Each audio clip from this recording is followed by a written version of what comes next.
when I went into the hospital for the surgery, my family just deserted me. So I had to, the only person I have on my side is my ex-husband. And he's been up here helping me, and him and my sister have a feud going on. So she has been calling every time he comes up to help me and telling the learners that he's living with me, which he is not living with me. He's up there a lot because I needed care. I said, but I've talked to the learners and we've talked, and they said they would put him on the lease and raise my rent up to $1,000. But my rent is paid full. They just raised it from $750 to $850. And I paid that last month, and it's still, I'm still paid up until the first of this coming month. And they told me over the phone that they were gonna raise it $1,000, and that's fine, as long as I still have a place to live. I have to put in applications. Well, you can. I go to Pivotal every week. I have a therapist I see for my anxieties and for the abuse that I've went through. And I'm really proud of myself. I love my classes. I've come up here with the clothes on my back. I have an apartment. I got my license changed. I got my insurance all took care of. I just now got my license back. I got my truck insured and registered, and I'm working on getting myself better. All I want is a nice place to live in. It. I'll do whatever the learners tell me to do. I don't cause problems with nobody. Right, well, I'm going to adjourn this for 7 days. Andy, I don't see that you have anything next 9/10. 9/10? Yep. Santana Longoria. I'll set this for 9:05 on May 29. Now, you can talk to the learns and discuss whether they would be willing to allow you to stay there if your ex is living there, and I'm not sure, but your lease is up. It was a 1-year lease. In February, it became a month-to-month lease. They gave you notice in January to move. One problem is you got a notice to probation. All right, well, just a minute. You got a notice to quit in January, and then did you pay February, March, April, and May's rent? Yes, I am completely paid up. All right, well, Andy, that's a problem. That they did a termination of tenancy and then they continued to accept rent. I will discuss that with the learned, Your Honor.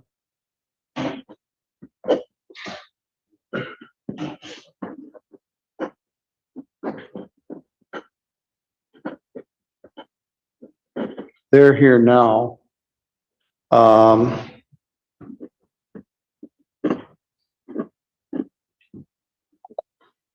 They're actually right on time. I can't, people just keep coming into the waiting room. They're all stacking up here. Yeah, let's kick this one back a week and we'll get it worked out. All right. We're going to continue this matter for 1 week to next Friday at 9:05. You're welcome to come in here live like you did today into our room. There's a case that says once a landlord files a termination of tenancy action, they're not supposed to continue to accept your rent. And your contention is after you got the notice to quit, they accepted your rent in February, March, April, and May, which may undermine their ability to do this. You indicate you wish to stay there, you're willing to sign a new lease. I would encourage you to discuss this with the learns. Mr. Rognus is going to talk to them. Also, they just came in. So we're going to address this matter further next Friday at 9:05. Andy, you see any benefit of a breakout room? Or no, I've got 2 others and you need to keep the schedule. Yes, all right. You contact the learns. Mr. and Mrs. Learn, Andy's gonna talk to you about accepting rent after termination of tenancy is filed. And we'll see where we go with that. All right. Next, we skipped a case. Riverside and Pool, that's an agreement we got. Well, I've got Patterson versus Oglesby, which is now Rhodes. All right, Mr. and Mrs. Learn, I'll let you go. You can get a hold of Andy later this morning. All right, Vicky Patterson versus Cassandra Oglesby. You want me to run through this case? Is Cassandra Oglesby here? It's now Cassandra Rhodes. I did go through the advice of rights while Miss Rhodes was here. This is a termination of tenancy on a month-to-month tenancy. Miss Patterson is a successor in interest to somebody else. Mr. Rognus, what's the status here? Your Honor, briefly by way of background, Vicky Patterson is Margaret Patterson's daughter. And Cassandra Rhodes is Patterson's daughter as well. Cassandra had a lease agreement with Margaret back from May of 2022. Margaret passed in 2023. Vicky now owns the real estate. The lease indicates it was a month lease. The 30-day notice was given back in February. Miss Rhodes, the current owner of the house is asking you to move. What's your position? You need to unmute your mic.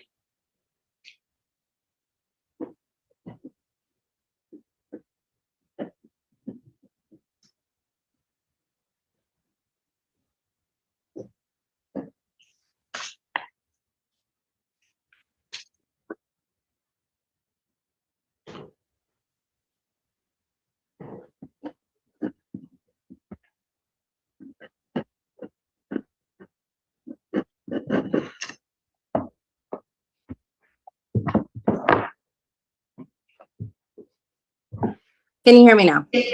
I can hear you now. There we go. So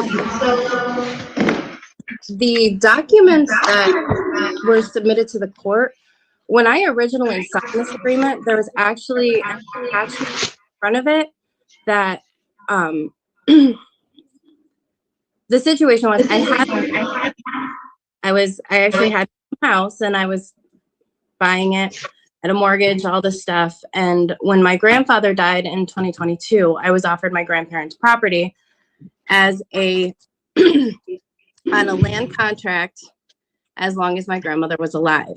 Now, is that this property? It is, yes. All right. So you had a land contract on this property? Yes. So when I signed that lease agreement, there was actually a third page, a cover sheet that said attachment to the last will and testament of Margaret Patterson. All right, Margaret was your mother or your grandmother? From my grandmother. The original agreement was between my grandmother and myself. All right, so Margaret is your grandmother? Yes. Vicky is my mother. All right. So the attachment to what was supposed to be in her will said that I had that everything that I paid in rent, quote unquote rent, would then be considered a down payment when I eventually bought the property. And when my grandmother passed, I had already sold my house. I was already living here, and I had discussed with my mother because I couldn't purchase it at the moment because I was getting divorced. And so my mom, Vicky, bought the property and then refused to sell it to me. But unbeknownst to me, until well after, they never submitted attachment for the estimate to give me to purchase the property. All right, that was in 2023? 22 was the original. All right, well, now we're now in 2026 and you don't own the property. Vicky Patterson apparently owns it and she wants you to move out. You need a lawyer. Legal aid is not here, but you don't own the house.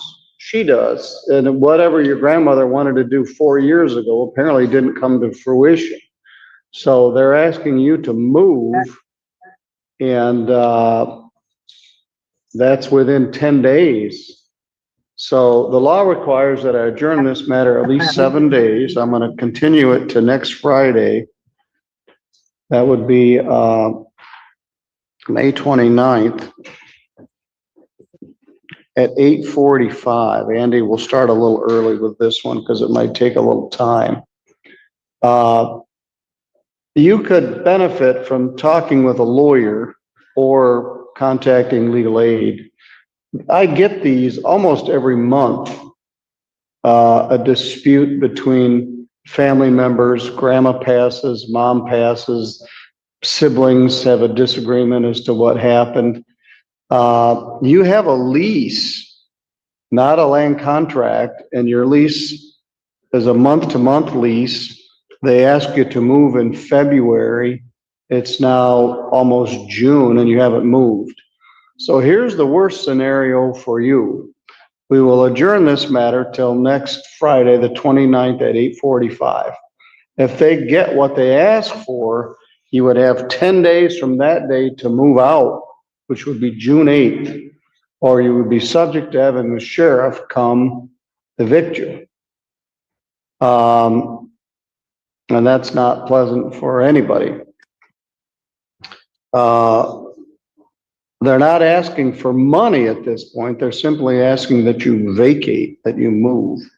So we're adjourning this for at least 7 days for you to try to get some legal advice, but you're in a not very strong position. Whatever land contract or whatever was supposed to be executed didn't get executed. You have a lease, and the lease has been a month-to-month lease for some time, and they're asking to terminate it. So we'll revisit this next Friday at 8:45, and you could benefit from some legal advice. Do you have any questions? No. All right, I'll see you next Friday morning. I'll set it a little early, 8:45, and we'll see where we are. All right, thank you. You're good to go. All right, Mr. Emmanuel Poole is here, and he also did hear me go through the advice of rights. Mr. Poole, can you hear me? Yes, sir. All right, Mr. Rognus is now representing Riverside Estates out on Withers Road. This is a demand for non-payment of rent, appears to be lot and trailer, and the arrearage is over $5,000. Mr. Rognus, what's the status here? Your Honor, Mr. Henninger's here also. He's the owner of Mr. What's his name? Henninger. Okay. The parties in agreement that I prepared a consent additional dismissal and incorporate terms of that agreement and basically just both parties to confirm on back the agreement. Just a minute. Andy, the problem's at your end. I could hear the last people. Mr. Weiner, can you hear me? I can. Yeah, his sound is quite clear. So something's up with your mic at your end, but go ahead. You're blipping in and out. The parties have dismissal. Just need both of them here. Put that on the record. Then, All right, why don't you go ahead and put the terms on the record? there's a written agreement specifying repayment terms. That would be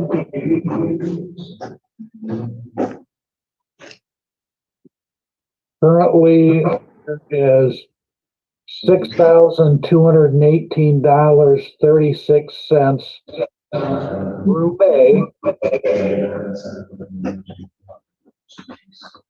Mr. Poole is going to be repaying that $400 per week until he not only catches up his arrearage, maintains his rent current. They've estimated that out several months. For that actually. Mr. Poole, did you hear what Mr. Rognus said? I heard 6,000 and something, but on the app it only says 5,000 and something, and I paid 400 Tuesday. All right, well, now that was as of April. It's now May, almost June. So the amount is six. So Mr. Henniger is here.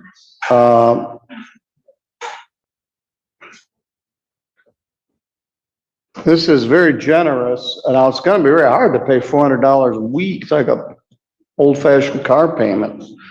Now they're Yeah, I got, not to cut you off, but I got the app, and it says your current balance is 4,617. As of what date? It says your next bill is due June 1st, 2026, and it says your current balance is 4,617. All right, what can you tell me about that, Mr. Rognus or Mr. Henniger? I'm not arguing with him. I'm just saying this is what the apps is showing me. All right, just be quiet for a minute. Unaware of any payments, Your Honor. We had calculated the amount that was due as of April, added in $995 for May, and then $172.35 for costs. That totals up $6,218.36. Unaware of any payments made recently. He says he's looking at an app. I'm not sure what he's talking about. Your Honor, this is Craig Henniger. Yes. Mr. Poole is looking at his rent app. He has made payments on this agreement, so he is making some progress in the right direction. So I believe the number he's referencing would be today's current balance, because he's made 5 payments on his balance. So I mean, he's working on the plan, so that's where the agreement resides. All right, so the current balance is 4,617. That's just rent, correct? Yes, Your Honor. What are the costs again, Mr. Rognus? $172.35.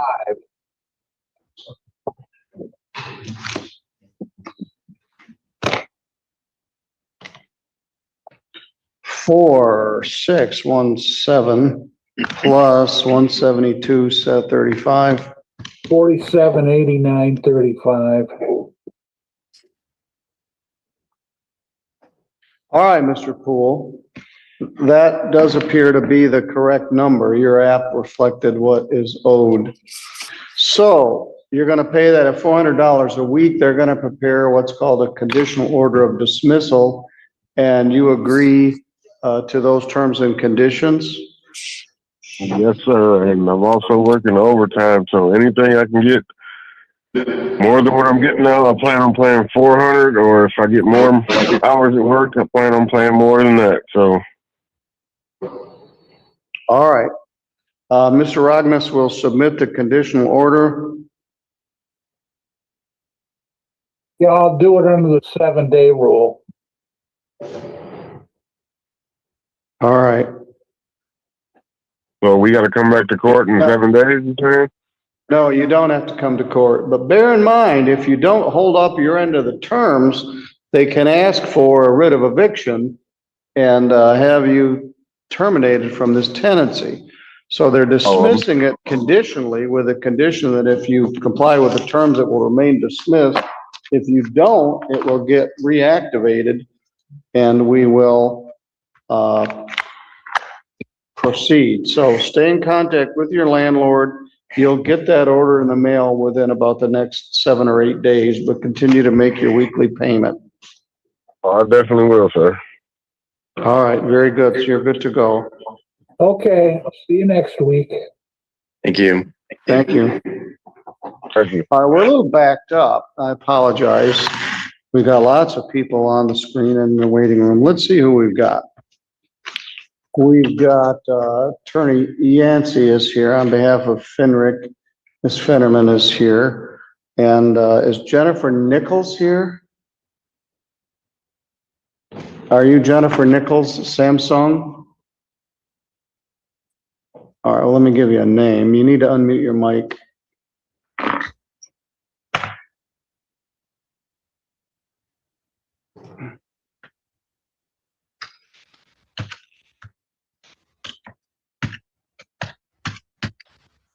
All right, Jennifer Nichols is here. Rachel Harris is here. Brett and Heather Stecker are here as defendants. This is the time where I have to advise you of your rights as tenants. Actually, our next case up would be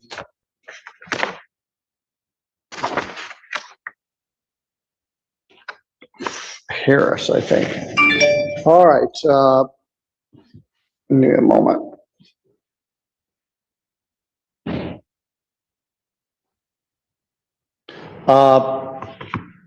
You're here on a landlord-tenant case. Ms. Fitterman, I'm going to ask you to give these rights. You've heard them so many times, maybe you can recite them. Or Mr. Pizzoli. At any rate, you're all here on a landlord-tenant case. And as such, you have certain rights. Among those is your right to have a lawyer. You have a right to hire a lawyer if you wish to have one. Or you can see if legal aid would be willing to represent you or seek other legal representation. We don't have court-appointed counsel in civil cases like landlord-tenant matters. You have a right to have the case heard here in St. Joseph County, where we're all located. Here in Centerville, in the center of St. Joseph County.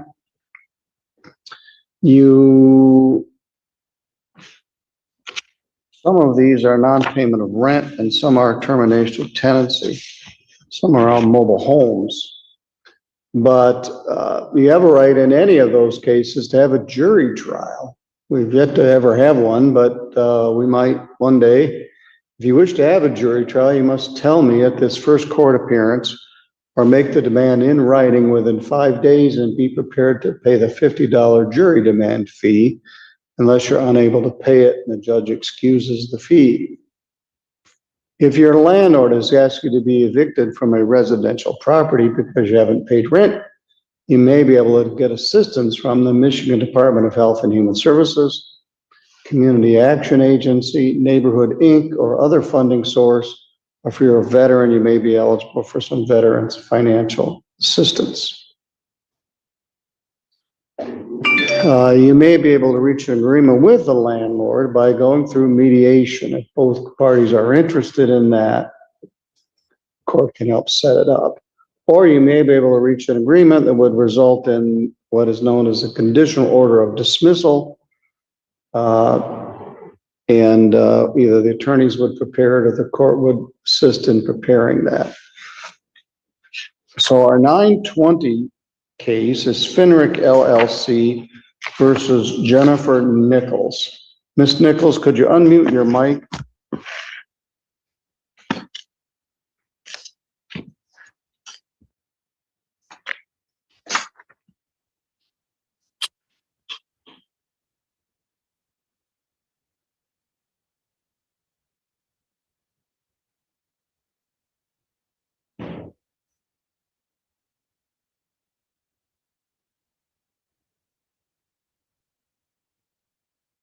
There should be a little microphone with a slash through it. I used to be able to unmute it from my end, but they changed the program, so I don't think I can do it.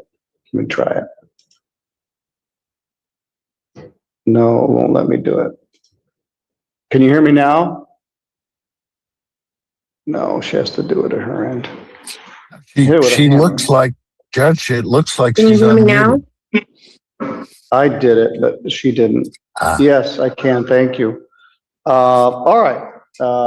Ms. Yancey's here and Ms. Finnerman. Ms. Yancey always prepares what's called a judgment information form, which makes my life so much easier. In this case, they contend that the arrearage is $1,780.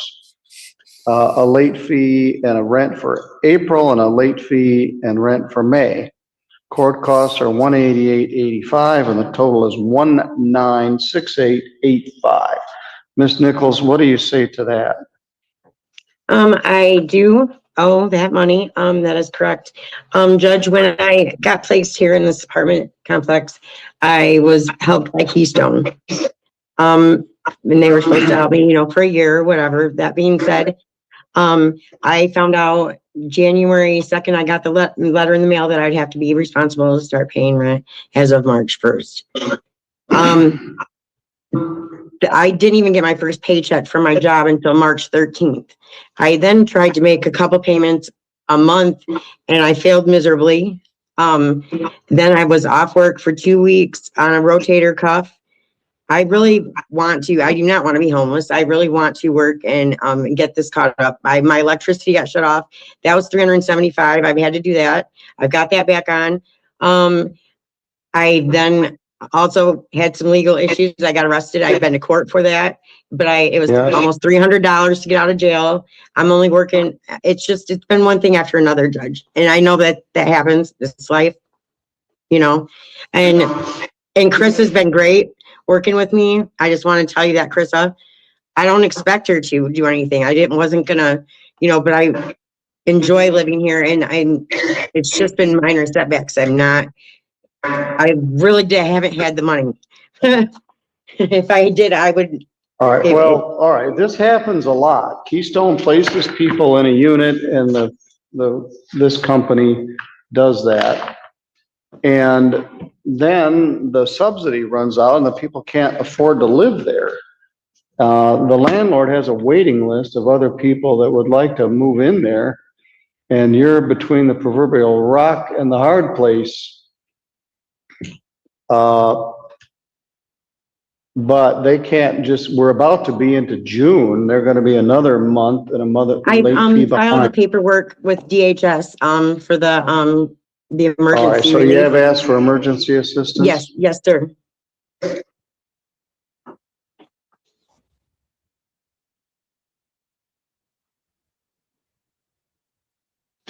Christine, what's your thought here?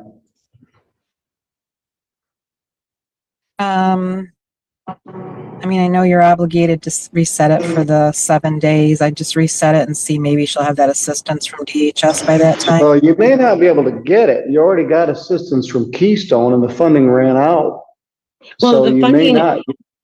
And then they sent me a paper, I have it right here in front of me, that said that I had finished my program. Well, I really hadn't finished my program. Eric, the one that was my case manager there, knew that I was supposed to actually get a surgery done on my foot and be ready towards the 1 year. He knew that I was going to be taking that assistance for the whole time because he was even with me on that. Like, I was going to get surgery and be off work. I couldn't work for 15 weeks and this and that. And, well, maybe you will be eligible for some emergency help. Let's continue this to next Friday at 11:15. Does that work for you, Christine? I will not be available, but I will have Miss Harden cover that hearing. All right, thank you. It's good to have associates. All right, now the worst scenario would be, I would give you 10 days from that day to move out. So as I said, each month they get farther behind and it's unlikely you'd be able to catch up on it. They told you in March, it's now late May. I know you don't want to move and it's hard to move a tenant out and move another one in. And Chris and I go way back and I'm not trying to be that person with her. You know what I mean?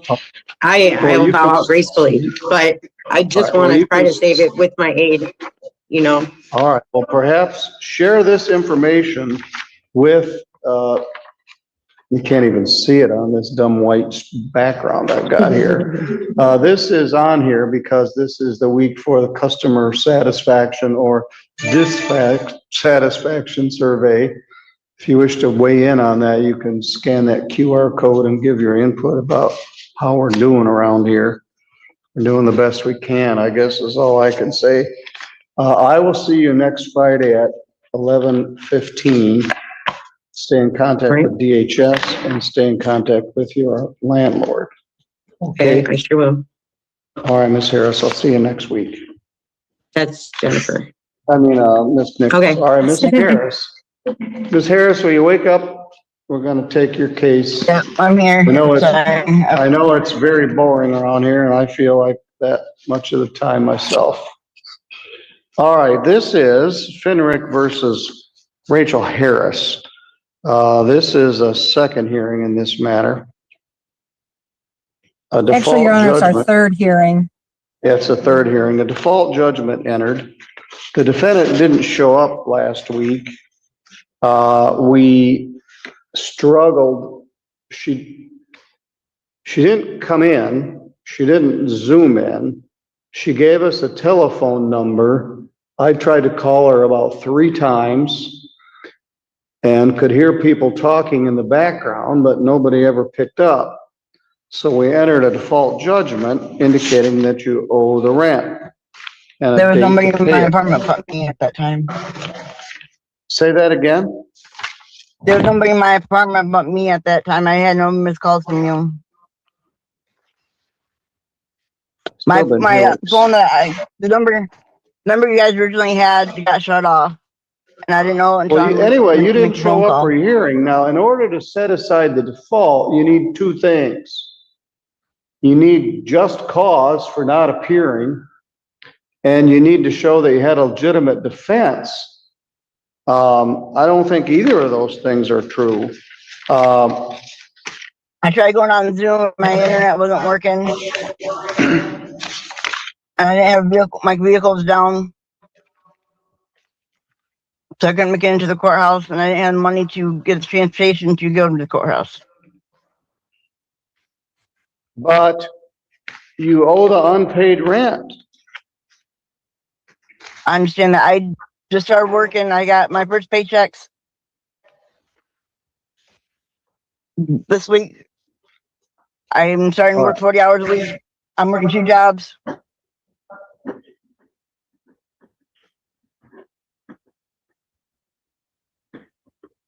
I start my second job tomorrow.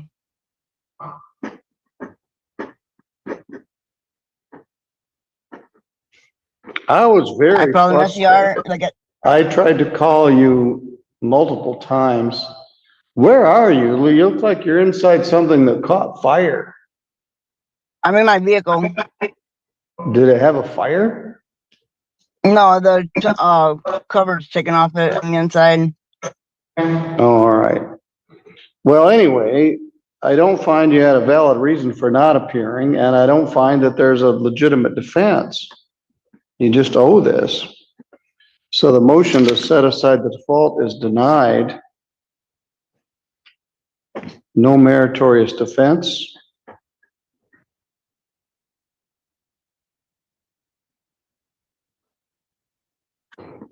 And no legitimate reason for failing to appear.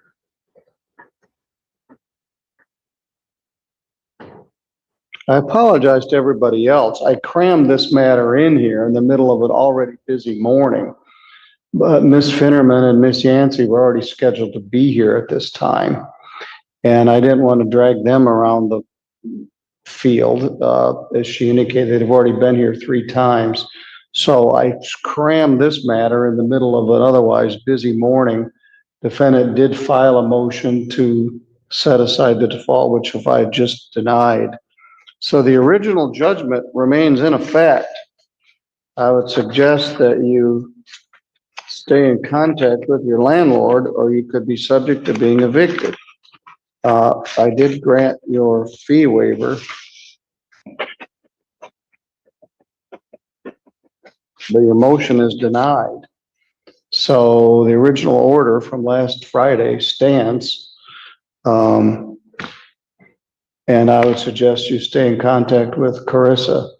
If you are working 2 jobs, maybe they can work out agreement for you to get caught up on the rent. Otherwise, you're gonna have to move. And if you can't Zoom in, come to court. I was so frustrated. We were very busy. I called your number like 3 times. I could hear people talking in the background. Nobody ever picked it up. We sort of went the extra mile. I made Christine wait an extra half an hour, and we never were able to connect to you. So, I would did stay in receive one contact. voicemail from you, but my phone never rang. I don't know what was going on with my phone last week. I ended up getting a different phone. All right. I filed an SER, but All right. Well, for one thing, there's the relief requested was appropriate. So, there is no meritorious defense, and you need that to set aside a default. So my suggestion is stay in contact with your landlord. You could be subject to being evicted within a very few days. All right. Good luck to you. Thank you, Your Honor. Thank you, Miss Yancey. Court does call the case. Lakeview Loan Services versus Randall Brady and Christopher Whitechat.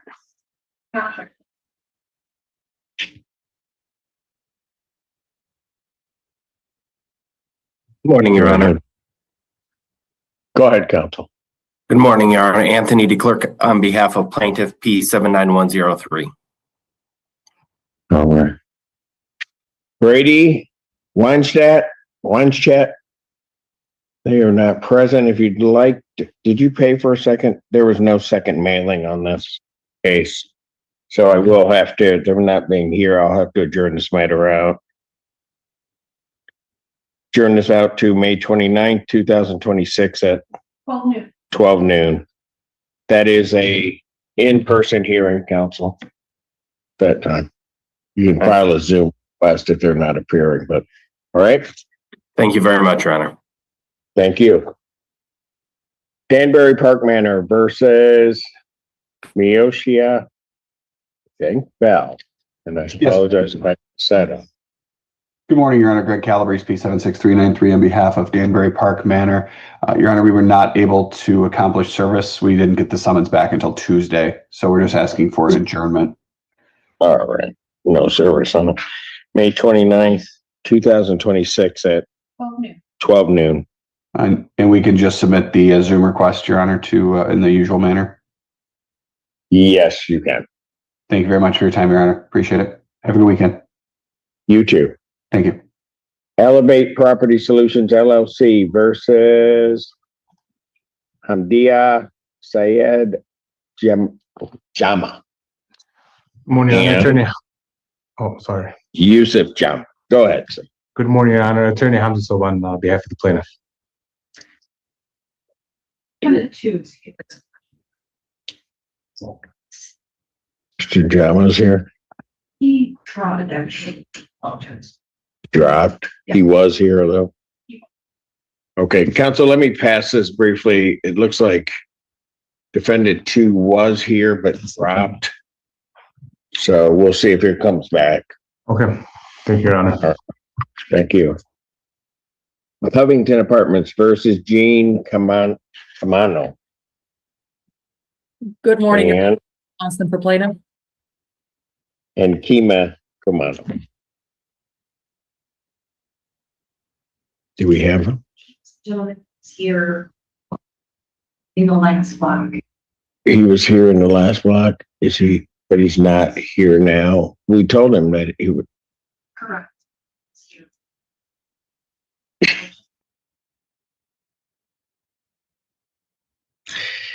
Counsel, if you'd like to take a default, I'm going to let you hit. The gentleman was here. We told him to wait. He's not present at this point. So if you'd like to take a default, please raise your right hand.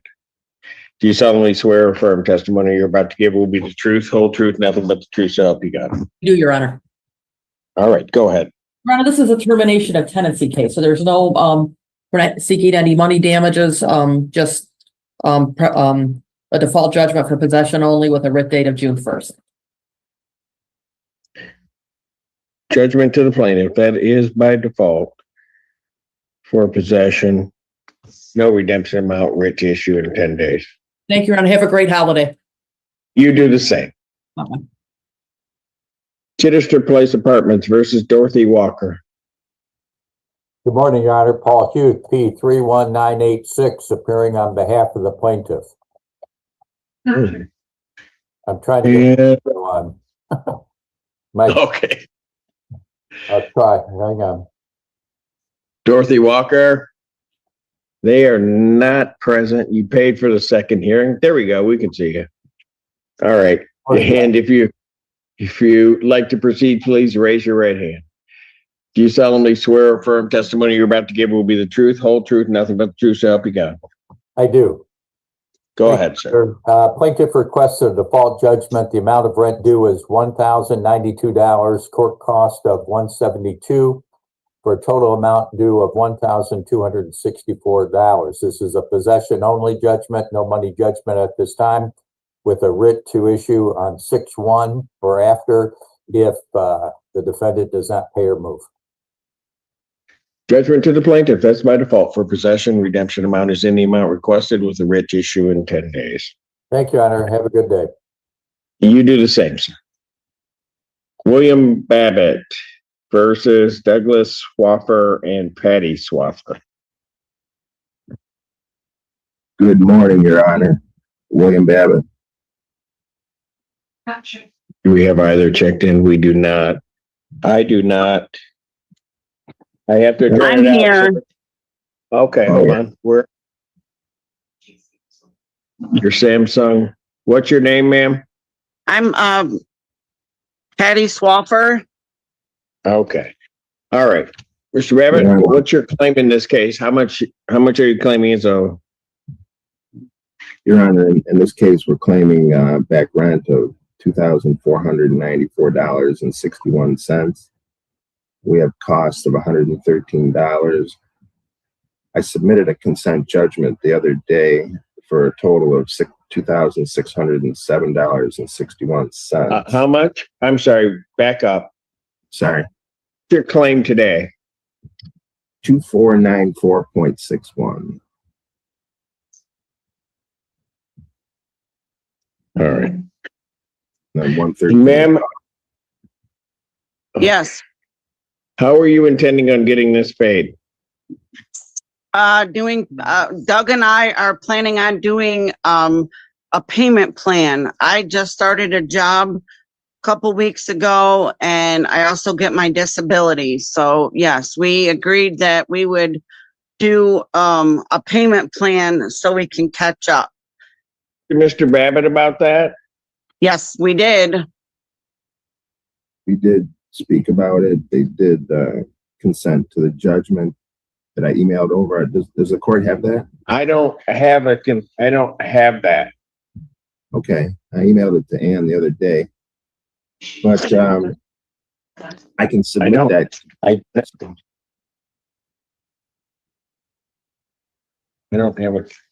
don't have a consent judgment at the file, but I wouldn't be able to enter a consent judgment at this point in time because she's going to need a week if she wishes to seek the advice of counsel. All right. That's fine. And as to defendant one, they're not present at this time. Did they sign off on this order consent? Douglas Swaffer? Yeah, both. That's Okay, me. they both. Doug and Patty were in my office the other day. There's Doug right there. Yes, sir. All right. I can enter this okay, I've got it. I can enter this next week, but I can't enter it today. You'll have an opportunity to speak with counsel on this case. I will adjourn this out to May 29th, 2026 at 12 noon. That is that's an in-person hearing, or you can submit Zoom forms to appear via Zoom. Thank you, Judge. Hold on. They're locked on me so that they're not shown. Yes. And I just want to make sure they're on me. Yes. You're locked on me. Yes. Okay, go ahead. We're all on then. Huh? We're all on then. Yeah, is that it? That's how that works? You're right. I like the way you think. All right. All right. Court does call the case Prospect Realty Group versus Alexandra Bell Streety. Good morning, Your Honor. Dana Hull on behalf of Prospect Realty Group.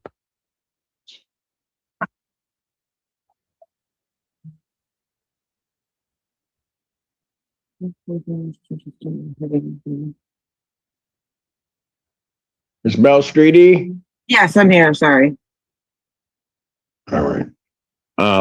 Hold on one moment. Can we go off for a second? Did you want to bring her up this way? I'll take a brief break. We'll shut down. Hang on just 1 second. Let me do this one case and then I'll break.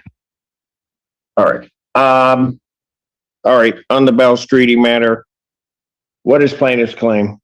Your Honor, this is a non-payment of rent case. I'm showing cash due on of $3,450, cost of $175 for a total of $3,625. It's possession only. All right, Ms. Bell Streety, how are you intending on getting that paid? I should have a direct deposit of $1,000 today. I should have $1,000 by next Friday, and then the next week I get paid, and that would be at least $1,000 as well. Okay, but then you're going to have June rent come in. So here's what I'm going to do. I'm going to adjourn this out to May 29th, 2026 at 3 p.m. at 3 p.m. That's an in-person hearing.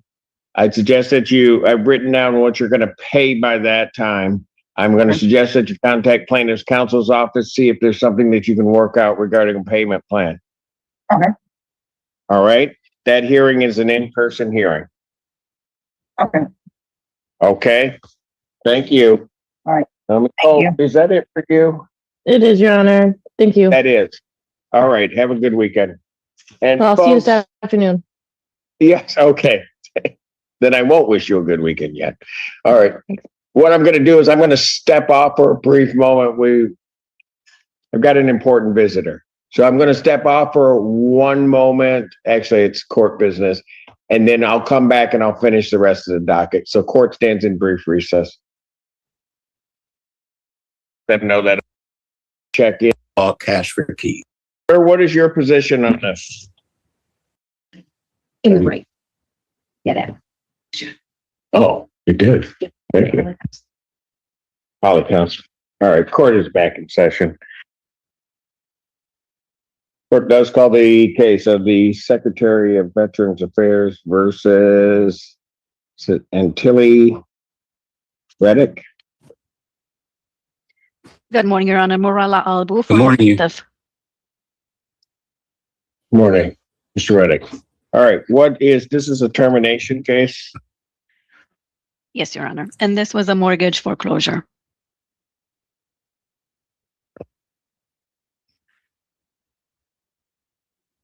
All right. And sir, what is your position on this?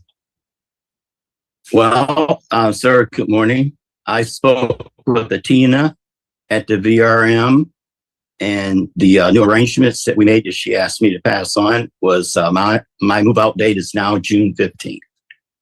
And she said she entered me on a program that's called Cash for Keys. Is that a correct which is an statement? incentive to help. Your Honor, I had not heard about this, but I have no objection to a June 15th vacate date. If we could enter a judgment. Well, I can't enter a judgment. He's unrepresented by counsel on this. And so I'd have to adjourn it out a week. That'd give you a chance to check into that. And if there's going to be a judgment, to prepare a judgment.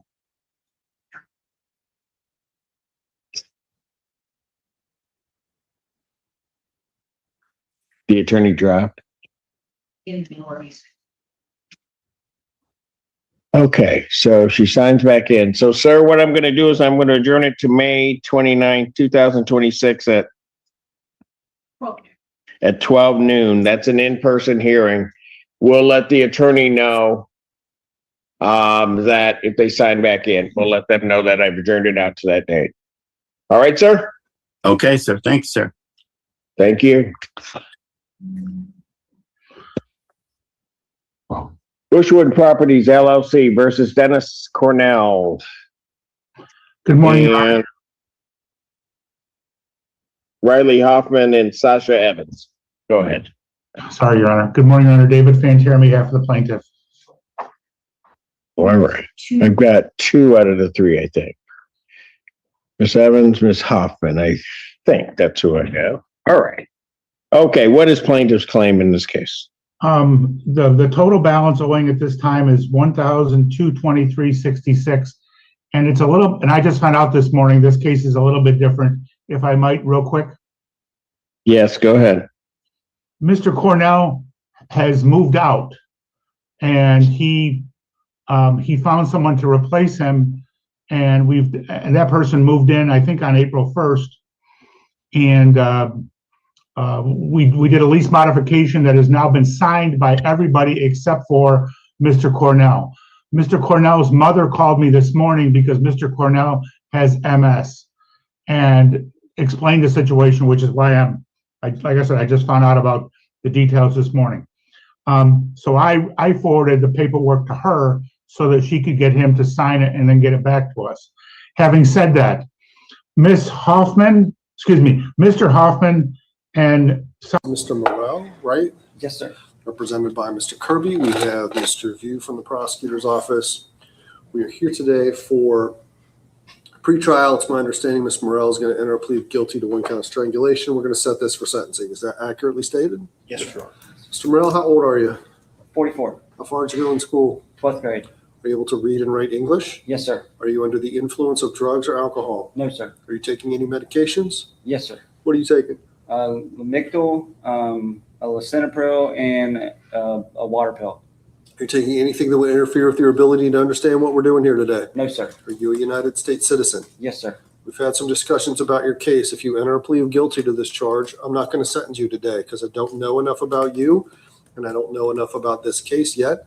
I'm going to set this for sentencing. That's going to take place in about 6 to 8 weeks. This seems like the kind of case where I'm going to put you into my community control program. In addition, I've told your attorney that I am likely to release you back into the community on electronic monitoring, but a couple of things need to happen before that is going to take place. Number one, community corrections has to check out your residence, make sure that you have a verifiable place to live. Also, you're going to get a visit from one of our mental health probation officers. That'll probably take place early next week.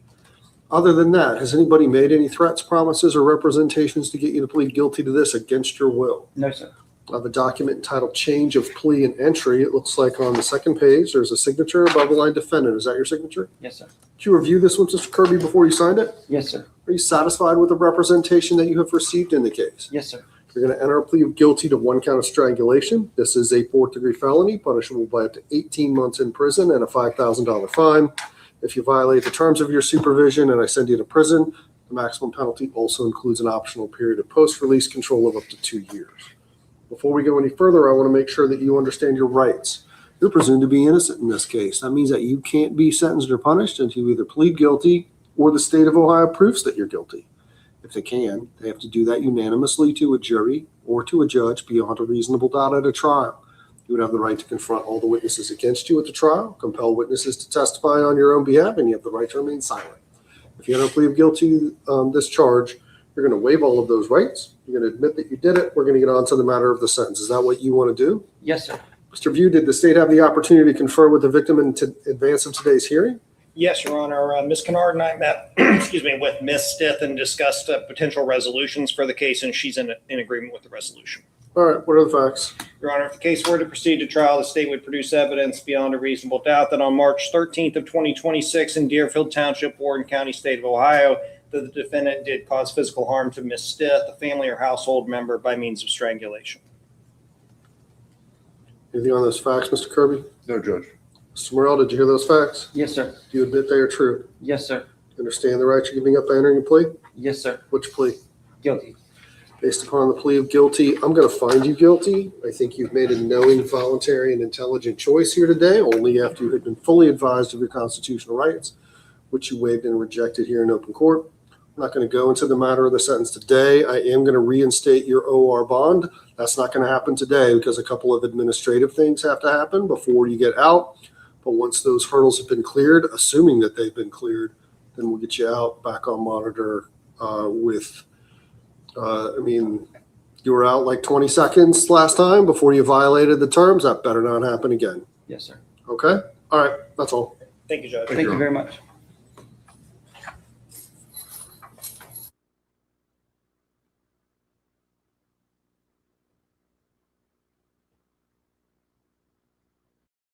I wouldn't say their portion because it's a joint and several lease, so there really is no their portion.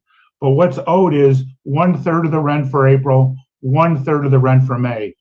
And I know the court's going to adjourn this a week. And my thought would be, and I told this to Mr. Cornell's mother, evidently the new person has not paid anything. And if we get that portion for April and May, I'll waive the late fees and the court costs so that they can go into June with a zero rent. All right. Folks understand that? Yeah. I'm willing to pay those 2 months of missed rent, that those 1/3 each, since the new roommate hasn't fully moved in yet. Got it. Okay. So can you guys get that taken care of by next week, you think, or? I think so, yeah. You think so? Okay. So here's what I'll do. Let me adjourn it out. May 29th, 2026 at 3 p.m. And Riley, so that I have it clear based upon something Mr. Frantera said, your preferred pronoun? Oh, it's she, her. And I apologize. I didn't even look up when I said that. So I apologize for what I said. You're all good. Okay, so hold on a second. Now I'm confused, but I spend my life that way. Your preferred pronouns are what? She, her. She, her. Okay. Because he said Mr. and I just wanted to make sure I wasn't showing any disrespect if your preferred pronouns were something else. All right. Fantastic. We'll see everybody. We'll see everybody at that time. All right. Well, if you guys get everything paid, you won't, this is an in-person hearing. You don't need to show up because everything will be paid and the case will be dismissed. Okay. And I just want to say this, Your Honor, I just did the math to Ms. Hoffman. The balance without the late fees and the court costs is $872.66.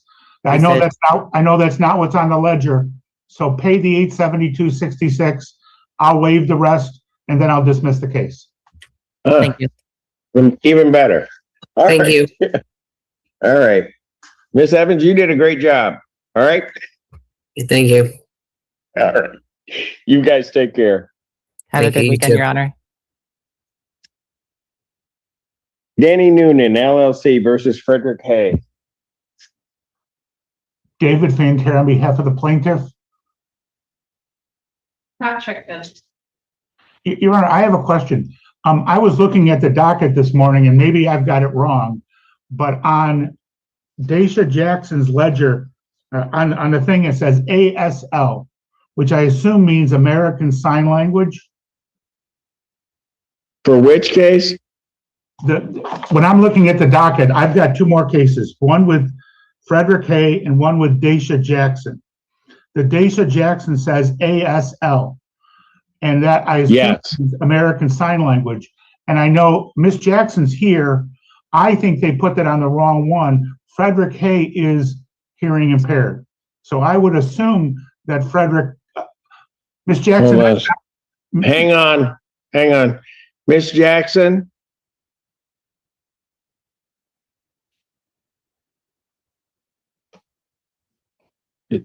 Can you unmute for me?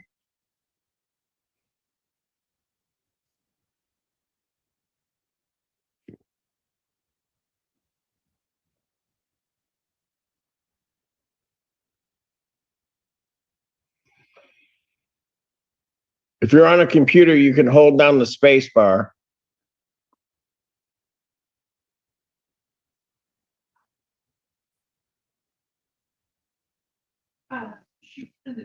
Oh, She is deaf. Okay. I guess they are both. Thank you. Let her know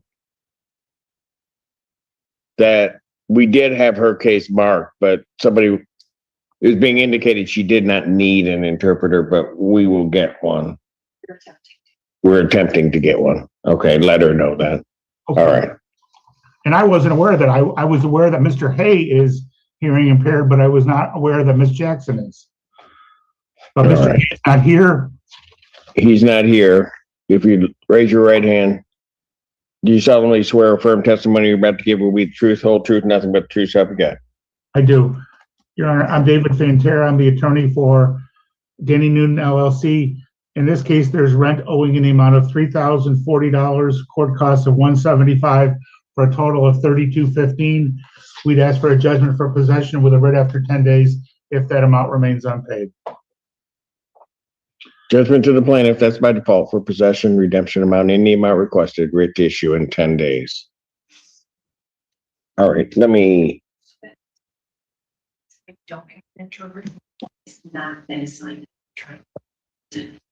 Okay. Elevate Property Solutions versus, did they come back in? Did not come back in. All right. Versus Syed Jama and Jama. I'm not going to have you wait, counsel. They did not come back in. If you'd like to take a default, you may do so. Please raise your right hand to be sworn. You solemnly swear or affirm testimony you're about to give will be the truth, whole truth, nothing but the truth, so help you God. I do. Go ahead. What is your claim? And Attorney Hamzi Sol on behalf of the plaintiff. Good morning again, Your Honor. We're seeking a default judgment for possession only.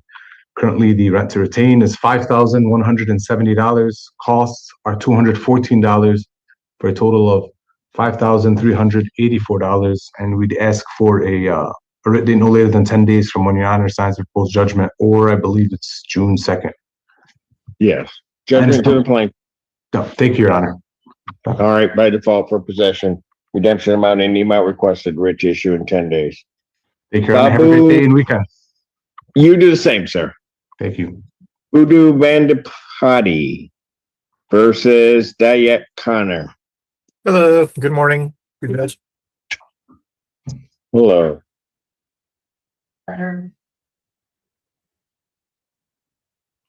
A letter from the defendant.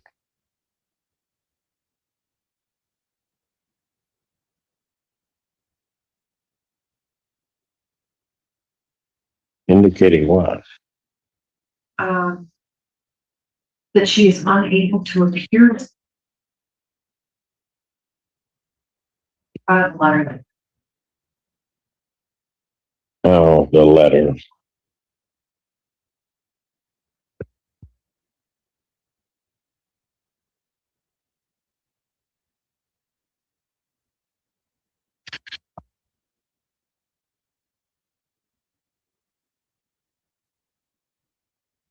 Okay, sir, we received a letter from the defendant requesting an adjournment. They are requesting a 2-week adjournment. They'd be entitled to an adjournment in any event. Will you consent to the 2 weeks, or you want me just to put it out the standard 1 week? 2 week is fine. All right. Thank you. Well, hold it. Do I have that? I don't have the 5th. My apologies, sir. I'm not available the 5th. So it would be the 12th, but I don't know if you want to go that far. Yeah, if we could do it in a week, then that'd work. A week? All right. Yeah, that'd work. May 29th, 2026. Thank you. At 12 noon. That's an in-person hearing. Will do. All right. All right. Thank you, sir. Wolverine Realty versus Tina Hansen.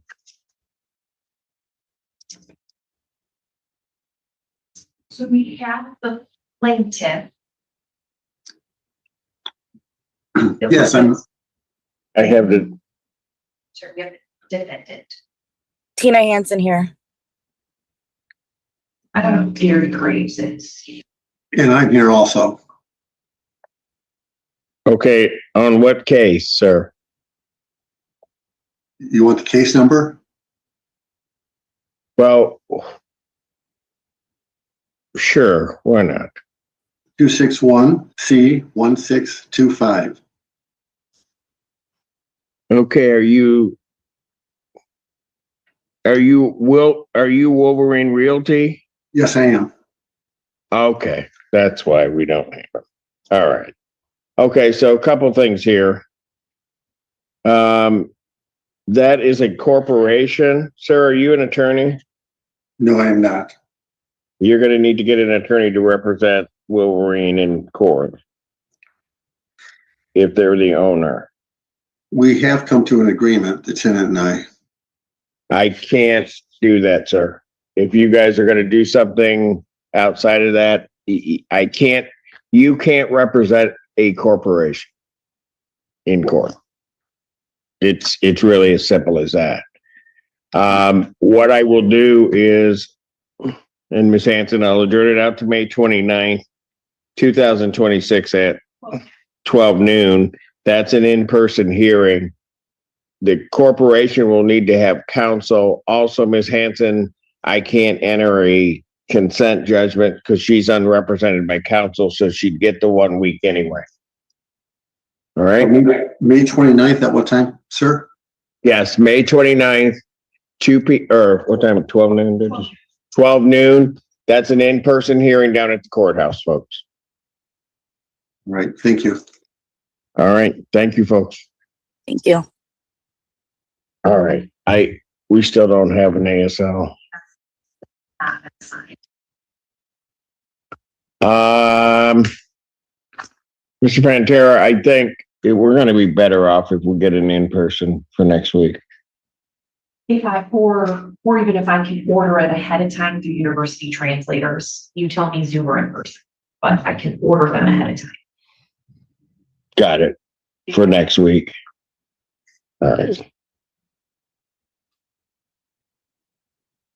We'll order an ASL interpreter. Can you either turn the captions on or let her know?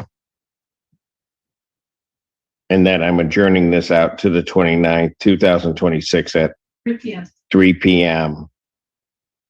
And tell her that we will have an ASL interpreter at that time. Okay. Let her know that's an in-person hearing.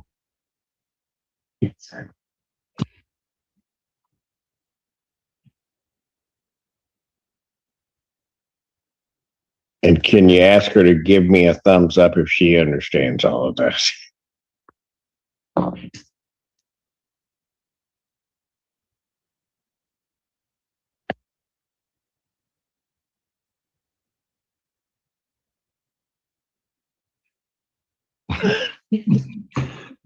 Every once in a while it works, Your Honor. Yeah, we'll see everybody next week. All right. Your Honor, have a great Memorial Day weekend. You do the same. Thank you. You too. That's it for that. And I've got other matters I've got to take care of. And thank you, Miss Mazer. Have a good holiday. And You as well, Judge. Thank you. Court stands in recess.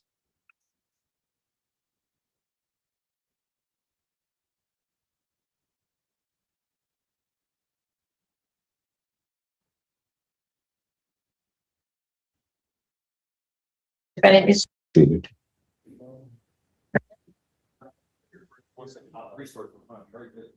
We're all.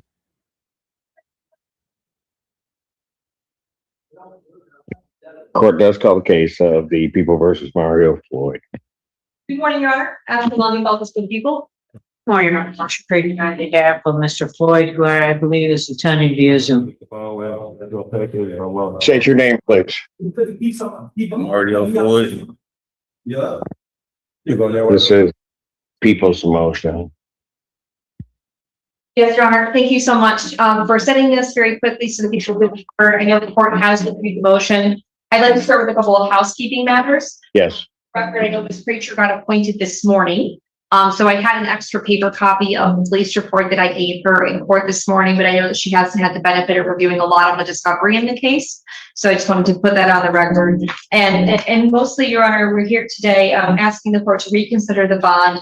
In my written motion, I did indicate that the defendant is charged with a variety of extremely serious offenses, including but not limited to armed robbery, carjacking, assault with intent to rob, armed larceny from a person, so on and so forth. My understanding is that the defendant is currently on juvenile probation related to a CHP. He has been not compliant with that probation, most recently being put back into detention in February and released back out to his mother in March. And in this case, he was in Ann Arbor after midnight with one other individual at the time of the armed robbery, but with a group of other individuals times later than the armed robbery, a group of 4 juveniles and 1 adult, ultimately an entirety of 5 people. I do believe that the likelihood of conviction is extremely high in this case, as this armed robbery and carjacking was captured on video from the Bell Tower Hotel. Very concerned for the safety of the community, mostly a bit concerned about the defendant's ability to comply with court orders, given his probation and non-compliance there. People do recognize the defendant is extremely young and will turn 18 later this month. But we do believe that the PR with the home confinement tether is an abuse of discretion. We'd ask the court to revisit the issue of bond. Happy to answer any questions the court has. Thank you, Your Honor. All right. Richard, I realized we were notified that you were being appointed to the case last night, but I don't know. Are you prepared to address the issue of bond at this time? Or I am, Your Honor, for the following reasons. First of all, the standard, we all know what the standard is. Okay, so, and then I did have an opportunity to speak to my client's mother and my client. So we are ready to prepare. Go ahead. Okay, so we all understand that the standard here, I'm sorry, I didn't ask my arguer at the table. That's right. Okay, thank you. Abuse of discretion. And that is abuse of discretion happens when it is manifestly unreasonable, arbitrary, or based on a clear error of law or fact, rather than merely being a decision an appellate entity such as yourself would have made differently. The standard recognizes that the magistrate had firsthand knowledge of the case, including arguments made by both sides. Before you go on with that, understand that, as is customary for me with these motions, I have reviewed both the swear to video as well as the arraignment video. So I am very well aware of what the magistrate was seeing, but you may go ahead with your. All right, then I'll skip that. Okay, so it's my opinion that based on it, the magistrate was in the best position. He had all the facts to make a decision. I understand the seriousness of what the crime here and the seriousness of the accusations and allegations that Ms. Feltes brought up. My client here in the courtroom, his mother is here. He has family support. I've spoken with his mother and she is willing to allow him to come back into her home. How do I reconcile all of that with the fact that this defendant now faces 3 life offenses, was on probation for a CSC 3rd, did not comply with that probation, was basically detained in the detention center by Judge Conlon for a period of about 30 days plus, and didn't make it 50 days from being released from that before he's back in police custody on these felonies? Well, you reconcile it this way, Your Honor, because, it's a tough question to answer, but I'm going to do my best, okay? You reconcile it because he, in speaking to his mother and speaking to him, he understands the seriousness of this, and that's how you reconcile it. I mean, I get where the court's coming from.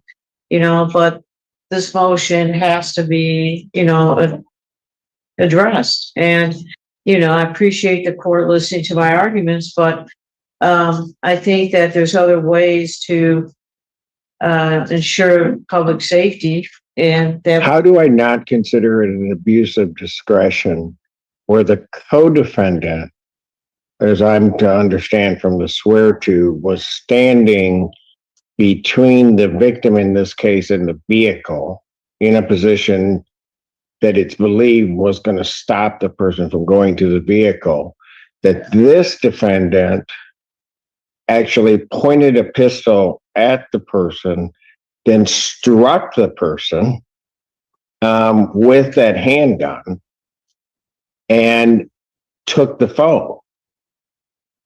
And this defendant did all of that. He has a PR. The other defendant who was standing there equally is liable for what's going on. But that person gets $100,000 cash surety bond.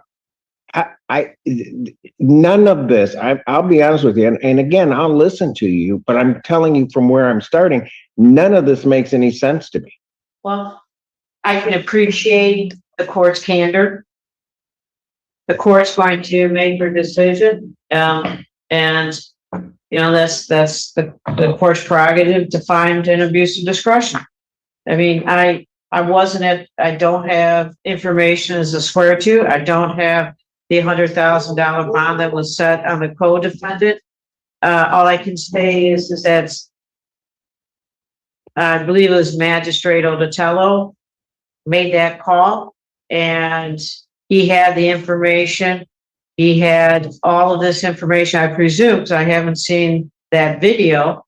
I'm assuming, and maybe I'm incorrect in assuming, but he made that decision based on the information that they have. Now we're here, and if the court feels it's an abuse of discretion, it's within its power to do so.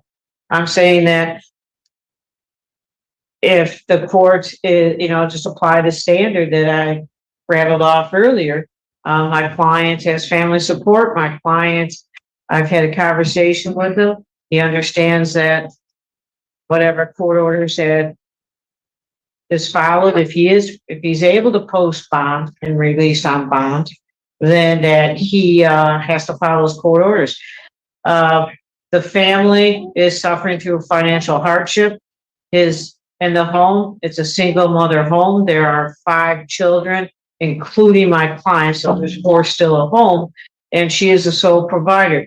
So I'd ask the court to consider that when assessing bond, that, the family high bond would be financial hardship, and if possible, allow him to have a 10% privilege run. Thank you. Ms. Feltus. Because it is my birth, Your Honor, I just have a couple of more things I'd like to point out for the court. I want to make sure it's very clear. This firearm was a BB gun. It was a pneumatic gun, but it is incredibly realistic looking. I would ask if I've shown this to Ms. Cracher, if the court would consider looking at a photo of this to see how realistic this looks.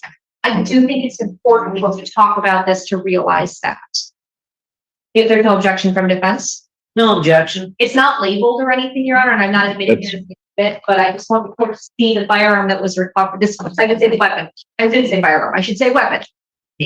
In my experience, this looks like a Glock, Your Honor, and honestly, it is amazing to me how realistic this can be. With no orange chip, it's completely black, the dark gray black. And the last thing that I will just let the court know, I've already covered. I'll rest on everything I've already said. Thank you, Your Honor. Anything else, Ms. Kirkland? Just what I already said before, especially about the financial hardship of any high bond will produce on the family, Your Honor. Thank you. The court, upon receiving the people's motion, they've indicated, read the motion, reviewed the swear to. I also reviewed the arraignment so that I could fully understand what information the magistrate may have had at the time that the decision was made. I try to give deference to the magistrate's decision regarding this. I will be quite frank with you, it is impossible for this court to do that in this case. The bond as set in this case, with all due respect to the magistrate, it's illogical to me. It makes no sense. I have someone, as I previously indicated, who is on or under sentence on a CSC3, has not complied with the conditions of that probation. How would I even believe that that individual would comply with just conditions on bond on a capital case times 3? It doesn't make any sense to me. Further, that there is an indication, and I'm not sure why this was not taken into account. There is an indication that this might be a ring of individuals involved, some of them juveniles, and so that this not only is some isolated incident, but that this defendant may be involved in effectively a criminal enterprise that clearly would jeopardize and pose a risk to the community at large. I think it's, and it pains me to say this, that this bond virtually is illegal. Because, first of all, he's on bond and commits these offenses. Secondly, at the swear to, it was very clear that all of the elements necessary given this charge, all of the elements there regarding the presumption or of guilt or the likelihood of conviction were there, that quite frankly, I'm not sure why his bond was not denied. We don't, in a lot of cases, get to see that, or certainly not at the arraignment stage, wouldn't be able to make that finding that this likelihood of conviction is there. This one is very clear. He's caught on video. The specific question was asked by the magistrate regarding identification of these individuals, and the officer in charge was able to, or the officer swearing it out, was able to articulate specific things that pointed to this defendant and his cohort as the people that did this. I'm not making a finding of guilt, but I certainly on that low standard for the purposes of bond, I don't know how one gets past it, frankly. Was there something you wanted to say? I wanted the record to be clear to Your Honor, because of the type of probation the defendant was on was juvenile probation and on adult probation for a violent felony. It wasn't immediately clear to me when I filled out the bond form if I had a reasonable basis to ask for bond to be denied pursuant to that provision of the court rule. And frankly, Your Honor, and I apologize, I didn't have time to do the research to get it done. And I wanted to ask the court for what I knew I had an ethical way to ask for, which is why we did not request that bond be denied for a violent felony, because frankly, I wasn't sure if juvenile probation and violent felony was going to work in the same way that adult probation for a violent felony would work for the purposes of bond. And I wanted the record to be clear about that people did consider that he was a juvenile that was on juvenile supervision probation as opposed to an adult, just so that we're very clear that that wasn't going to be thought about. I did have time to do the research before getting it in. I looked myself, and I don't know that I saw anything definitive. I mean, the cold-hearted reality is that it was, I mean, when one looks at the purpose of the rule, it's that the person is under court supervision and monitored, and then this happens. Thank you, Your Honor. And so, yeah, I think I have stated everything I have stated on the record. I also will indicate I am not, while I don't judge a bond based upon other bonds that are set, there is a bizarre discrepancy between the two individuals involved in this offense. And clearly, based upon what is being said, this defendant was much more clearly involved with the activities of violence and harm toward the victim in this case. For those reasons, and having reviewed everything that I have, I regrettably but don't have any other option but to say that the setting of a personal recognizance bond in this matter, given these charges, given what I know about the case, and having reviewed everything, is a clear abuse of discretion. The court will vacate that bond and will reset the defendant's bond. I will leave the conditions that were set by the magistrate in place, but in terms of the monetary amount, I will reset the bond in an amount of $500,000 cash surety. Before we consider 18%, Your Honor.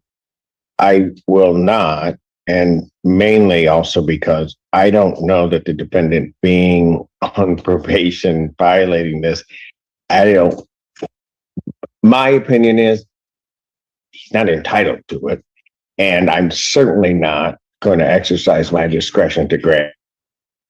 Thank you, Your Honor, for considering that. Just had to ask. Thank you. Thank you, Your Honor. I will also let the court know in the schedule for probable cause conference in 6 days. Yes. And discovery continues in this case and the investigation continues. And I do believe that we may have additional information by the time for the probable cause conference where the people may wish to revisit bond if our proofs become even stronger to request that bond be denied entirely. I do think that's a possibility in this case, but I don't know it for sure. Understood. All right. Anything additional? The people. All right. Thank you. Thank The other, in my understanding of how this works, he sat on the 28th. That is my understanding, yes. Yeah, that's correct. And he is going to be transferred to our jail on the 29th. Yes, correct. So I don't know if you're aware of that, Ms. Craig. I appreciate that, Your Honor. All right. So see everybody on the 28th. Then. The council and approach. You may. Thank you. On this end.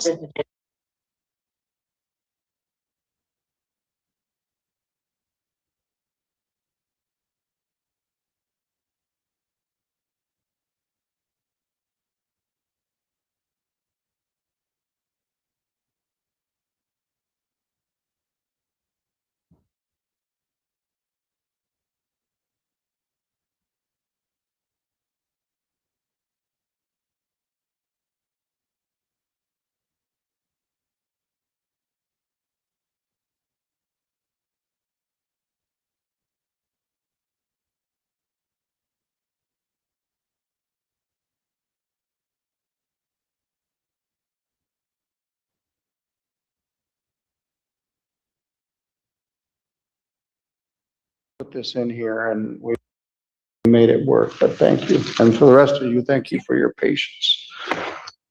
Our next case is set for 9:30. It's now 9:50. We are quite backed up. So I think I advised everybody that's here of their rights. Mr. Rosario wasn't here.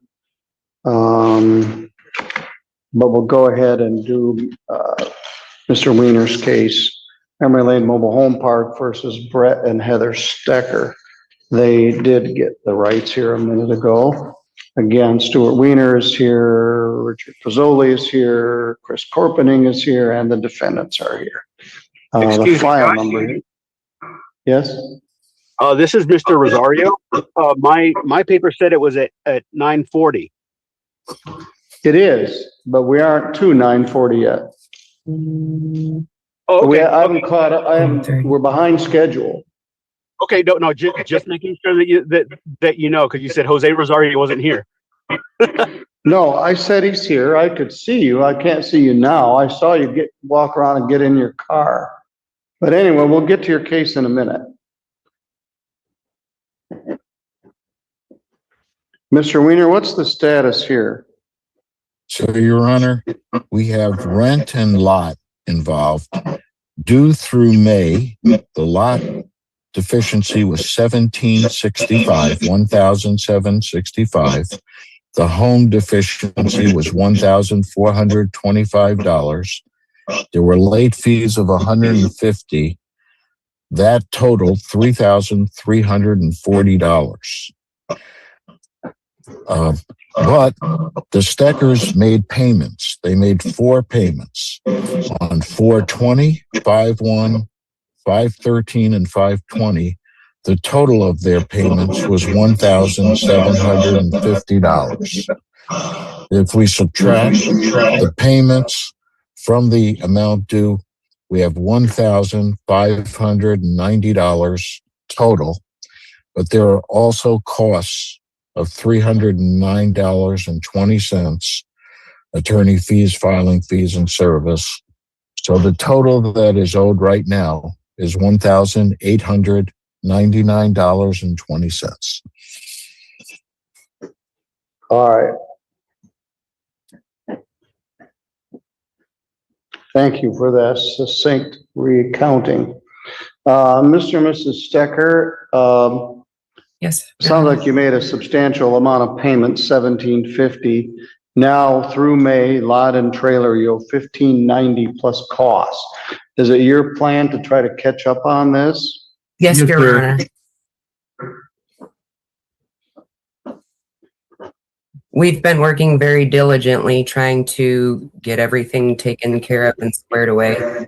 My husband started a new job in mid-March, because his old job kind of went downhill. So he had to leave and find a new job, and he started a new one in mid-March at Atlantic Packaging.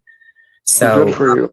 All right, well, the law says we need to adjourn this at least 7 days. Okay. I'm going to continue this to 11:20. Let me see. Do I have you somewhere else next week, Mr.? You do. You have me.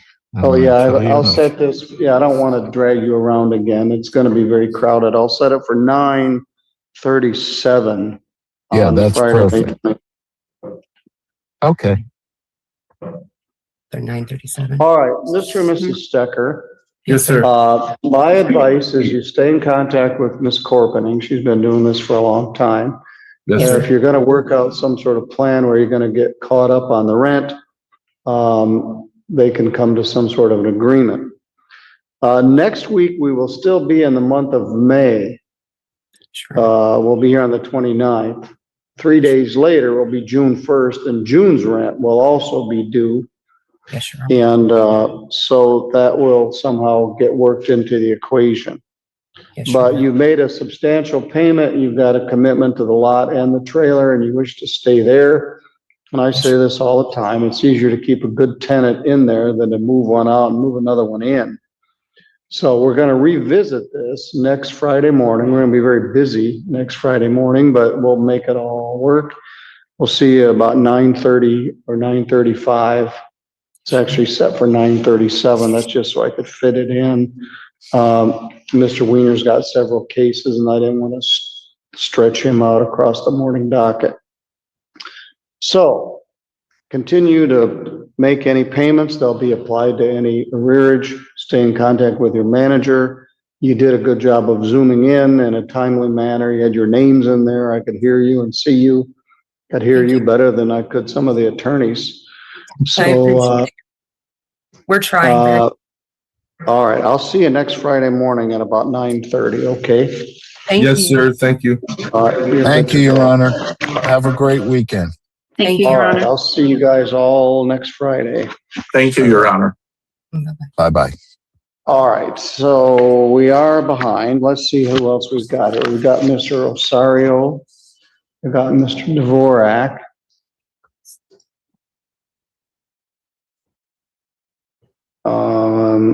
I'm gonna remove the stickers.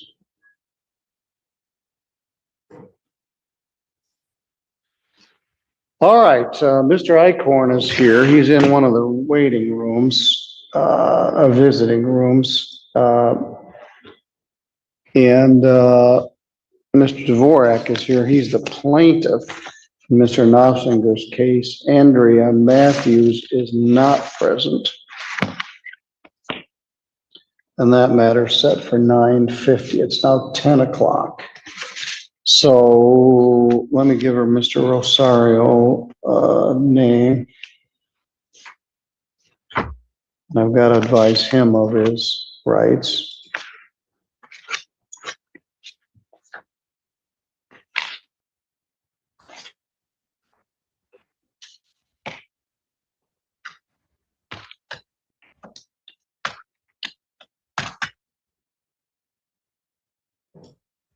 Luke, you've got commitment somewhere else, so I'm going to do yours. It appears to be a default.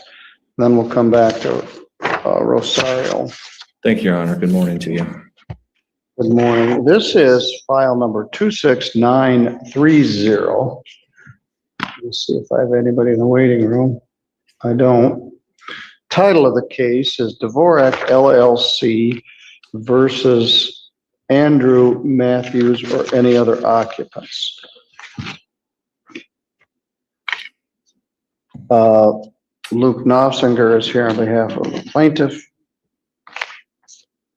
And the owner, Mr. Dvorak, is here.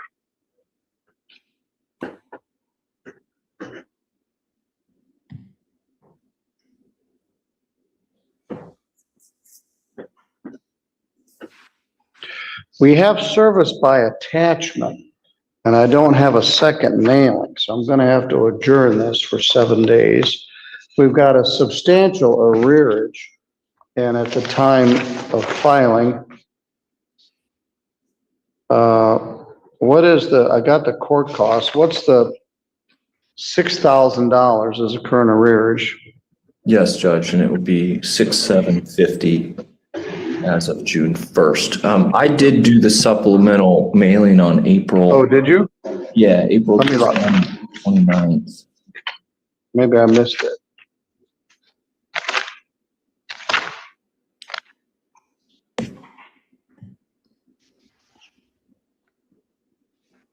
Let me look in the electronic version. Has the defendant vacated? Mark, you're on mute.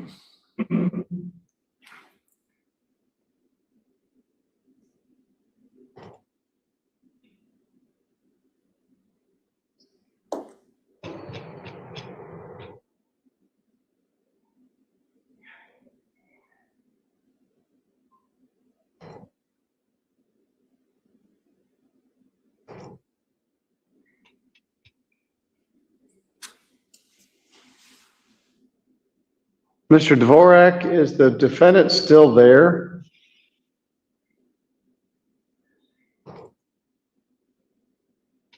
I think he's trying to unmute here, Judge. All right, well, I guess it doesn't matter. The defendant isn't here. You did do a supplemental mailing. You sent me a judgment. Problem is we're still in the month of May. Don't know if the defendant is there or not. Am I there now? There you go. Yes. Is the Okay, defendant still took there? me a minute to okay, yes, he is. And they are, other people that are not on the lease as well. All right. Andrew Matthews and all other occupants are subject to default. They owe $6,000 of rent through May. $382 in costs for a total of $6,188.52. Mr. Knopfinger represented that he has done a second mailing. They have 10 days from today to vacate or they'll be subject to being evicted. 10 days from today would be June 1st.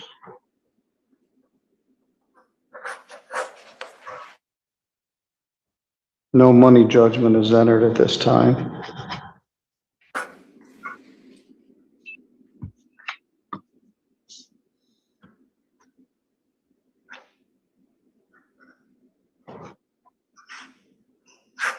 We got a little backed up, which happens, but Mr. Knopfinger is at the courthouse in Three Rivers and his services are needed in this other court, so I wanted to get him on his way.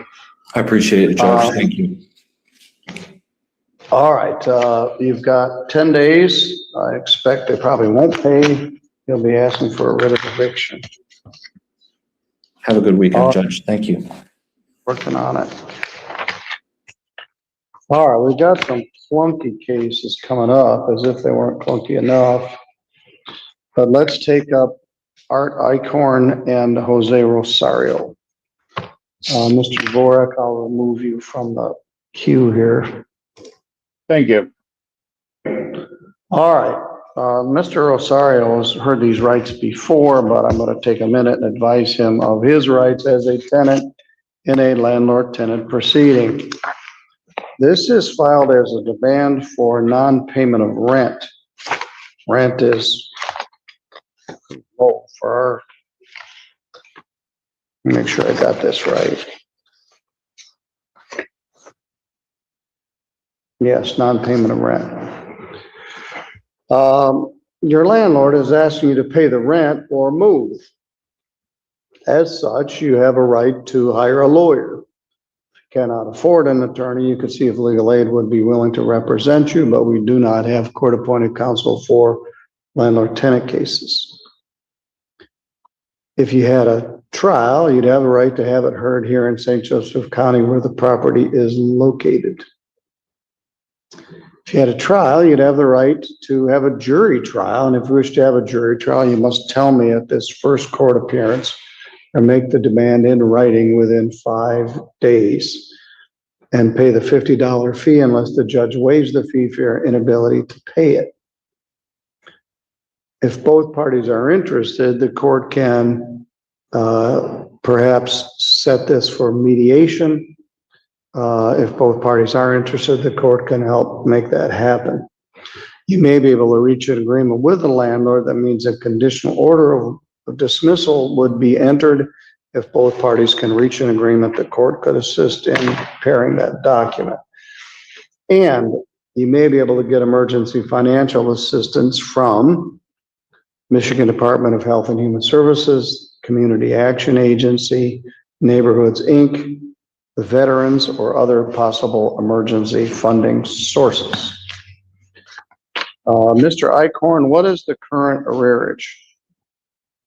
So I've got $1,345 in rent is owed, an electric bill, and that would be through June the 9th. 1,345, an electric bill of $43.41, a late fee of $20, and then court costs of $114.92 for a total of $1,503.33. Mr. Rosario did make a payment on May 10th of $500, so that takes the total down to $1,023.33.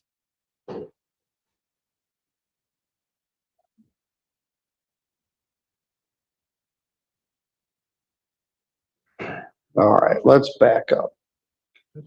How much is the rent through May? Through May, it's $1,345. And he's paid $510? Just $500. $500. All right, 1345 minus 500 is 845. And we have a $43.41 electric, $20 late. Let's add that up. 845 plus 43.41 plus 20 is 908.41. And if we add 114.92 in costs, we get 1,023.33. That's correct. All right, Mr. Rosario, what's your plan? You need to unmute your mic.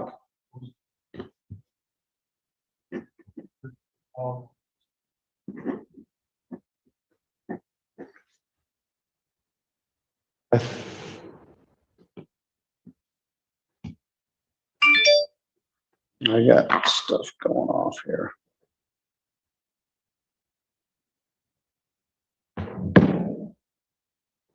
Now I can't hear you or see you, so that's a. Oh, okay. Can you hear me now? Yes, I can. Okay, sorry, I had to go to this new area. It's not letting me unmute it. Okay. All right, well, I can hear you. So what's your plan? Are you going to try to get caught up on this? Oh, yes, yes. Like I discussed with Art, I'm working right now. The job pays pretty good. All I need is about a month. Everything will be all squared away. Now I did bring Neighborhood Inc. in. I was accepted. And they sent Art the paperwork. He didn't want to work with Neighborhood Inc. to get the relief that they were offering me. That's not quite accurate. I tried working with them to get instructions on how to fill out the paperwork, and she didn't get back with me to let me know how to fill it out or anything. Well, we're also then going to be into June. I'm interested that you don't have as much discretion to not participate in these funding programs that we used to have. I'm going to continue this to June 1st at 2:40. Judge, 240 might not 240 might not work. I do go to work at 2 o'clock on the 1st, sir. Well, I don't have a morning. I don't have a, well, wait a minute. I do. No, I don't have a morning. Okay. Well, I will let my bosses know, and they'll let me out. They're going to have to. All right. Well, you can do it from your car. Now, if you pay it, you don't even need to come. So, Mr. Icorn, Mr. Osario, you call Neighborhood Inc. and say that Mr. Icorn is waiting to hear further instructions from you. Mr. Icorn, you have more obligation to accept these funding sources than you did at one time. At one time, if a landlord didn't wish to participate, they didn't have to. They've changed the rules, and if the funding is available, you have to accept it. So I've adjourned this matter 10 days rather than 7 to June 1st at 2:40. He's made some payments. You continue to make payments. If you get help from Neighborhood Inc., that will certainly be calculated into the equation. But the matter is continued to June 1st at 2:40. Yes, sir. All right. Anybody have any questions? All right, Mr. Icorn, you're always welcome to come in live like this. I'm not afraid to have you in the courtroom. I put you in that room in case we need to do a breakout room, but you're always welcome to come live to the court. All right, we'll revisit this. Thank you. Thank you, Your Honor. Have yourself a great day. You too, Art. Have a good day. Okay. You too. All right. I'll put the waiting room in the waiting room. All right, next up we have Fox v. Sword, that's set for 11. Looks like we got a break, 9:50. Yeah, we don't resume until 11. We're about 25 minutes behind. It could be all right. So we're going to have a 45-minute recess here. Then we have 3 cases all in short order starting at 11. So we'll take a recess. We will be back.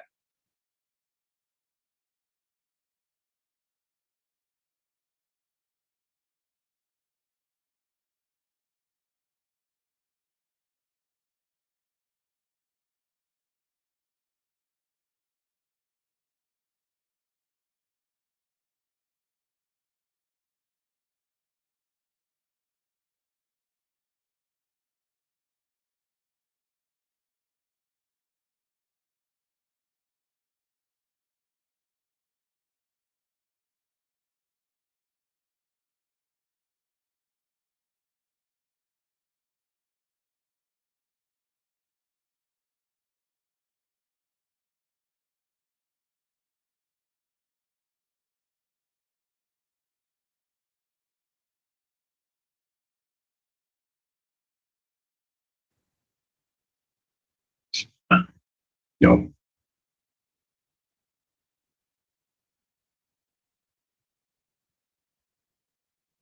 Court does call the case, People versus Cameron Larry.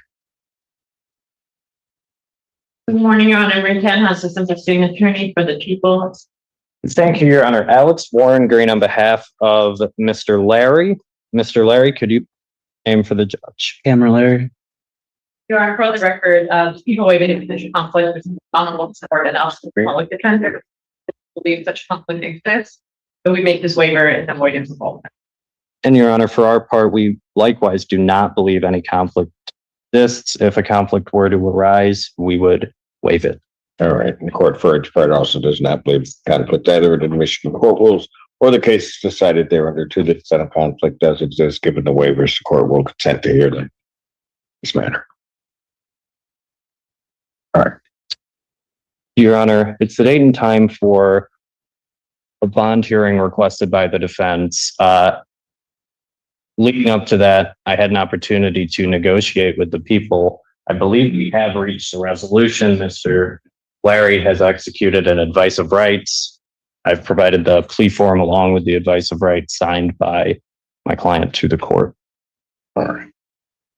Court, the plea form indicates that the defendant would be pleading to added count 3 of aggravated domestic violence, the 1-year offense. Upon a successful plea to that charge, counts 1 and 2 would be dismissed. Defendant is also agreeing to attend Accountable Choices, a 52-week level 3 program, and rest on all counts, if any. There's also an agreement that the prosecutor will recommend sentencing under 7694A. That's the court's full understanding. And that's our full understanding. Thank you, Your Honor. May I have him sworn? You solemnly swear to affirm the testimony you're about to give will be the truth, the whole truth, and nothing but the truth, so help you God. Sir. State your name, please. Cameron Larry. All right. Sir, it is this court's understanding that you are going to be pleading no contest to the charge of aggravated domestic violence.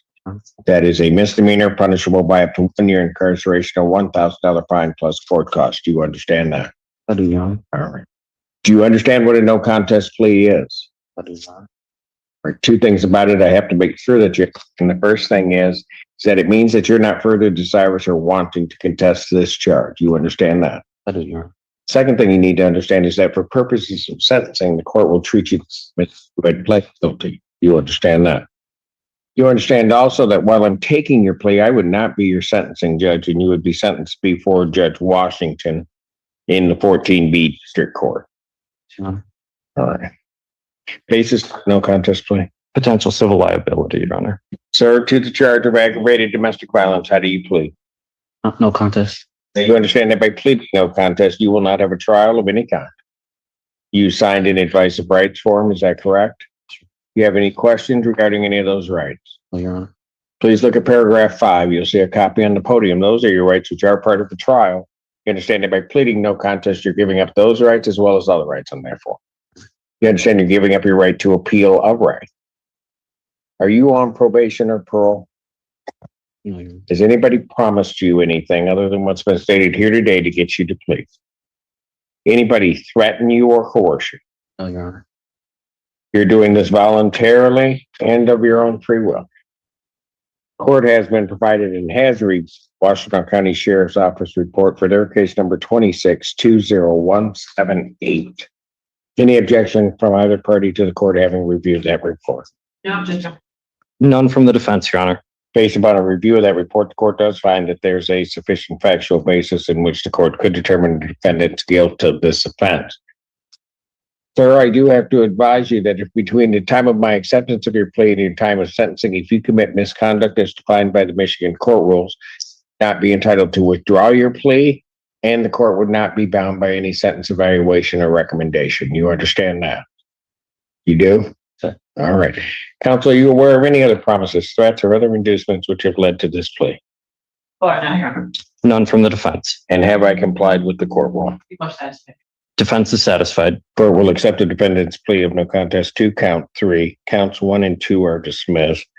Pre-sentence investigation and report is ordered for probation. Sentencing will be June 15, 2026, 10 a.m. before Judge Washington. And maybe we can deal with motion to reconsider, but we can deal with the bond issue.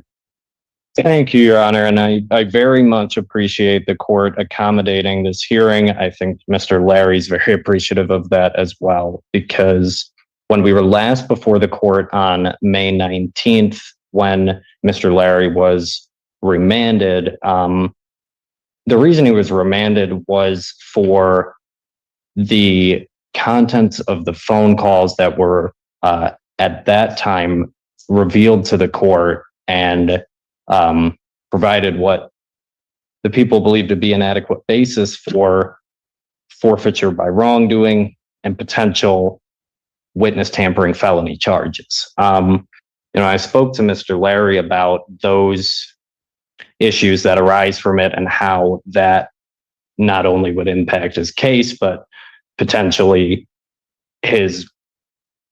the outcome of this entire proceeding and his potential of additional time in custody. Those things are not just a violation of the court's orders, but there's a reason we have those rules, and it is to protect the parties and the witnesses and really the integrity of the entire system. And, when I talked to Mr. Larry about that, I think he understands how serious it is. And we're before you today to ask this court to reconsider the determination that was made on May 19th. We're asking that the court considers reinstating home confinement. And, at the time that I initially asked the court to continue his bond, I know I talked heavily about the family support that Mr. Larry has. And, in the discussions I've had with him since then, I talked to Mr. Larry about, it's rare that I see that kind of family support among my clients. And, I have clients who maybe they start with that kind of family support, but as they appear more and more times before the court, it goes away. And I don't think he ever wants to be in that position. And, he doesn't want to burn those bridges. I think he's, if not before, come to appreciate that his parents are so involved because they care about him. In the time that Mr. Larry was out of custody between April 2nd and May 7th, he submitted 4 job applications while he was on home confinement. And I apprised the court that he, wanted to enroll in community college, but that's not exactly a remote goal. It's something he was scheduled for orientation on April 3rd, and subsequently violated the court's orders, got himself put into custody on April 2nd. So he's taken serious steps towards bettering himself. I think that the 52-week program that our agreement contemplates is something that will benefit Mr. Larry and make it so that he is not a person who comes back before this court. And hopefully this is the turning point in his life.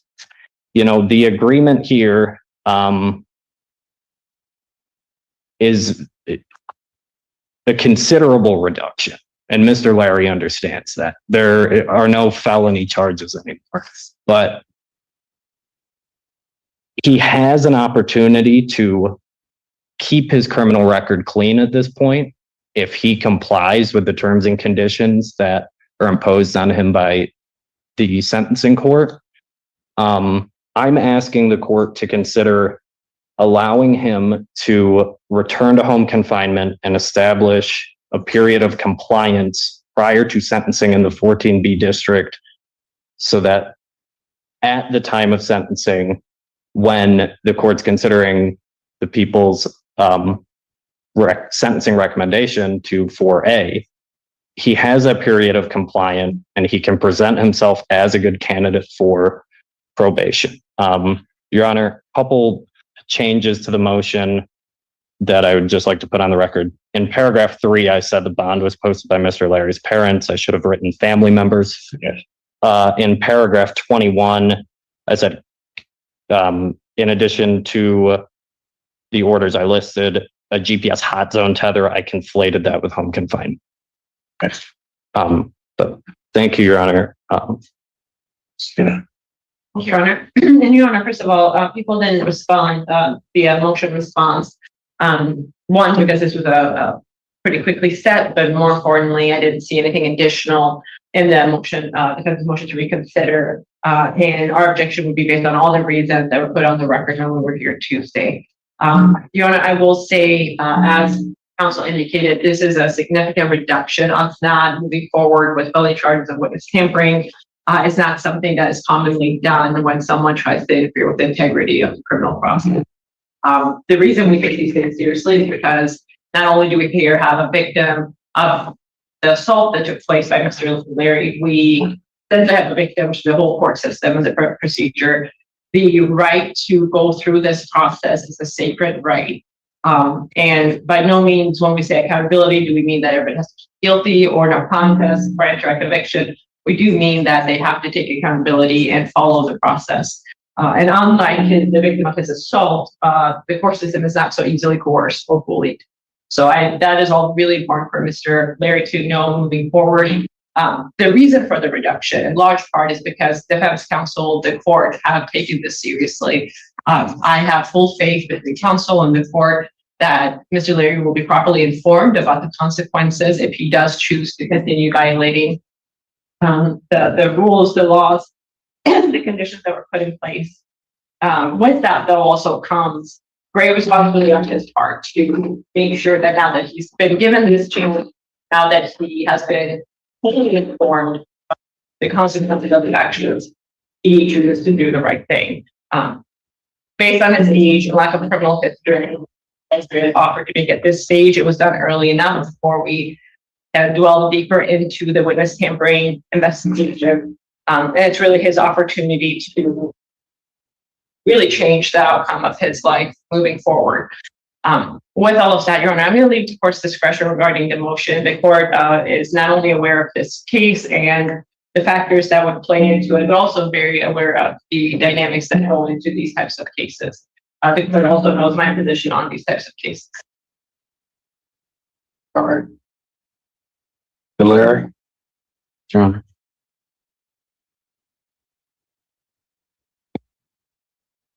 Why do you think I was so angry with you? Because I kept digging myself a bigger and bigger hole. Because what? I kept digging myself a bigger and bigger hole when I could have just. Yeah, there's that. But, you know, your family, I didn't know at the time, but they was your siblings that posted this bond. And I'm looking at it and I'm thinking to myself, I didn't want, because you came initially before being in custody, I didn't want them to lose that. I felt you had enough family support out there that you could do the right thing. The problem was I didn't know everything that had happened. Young man, you were messing with fire in ways that, quite frankly, you don't even understand by doing what you did.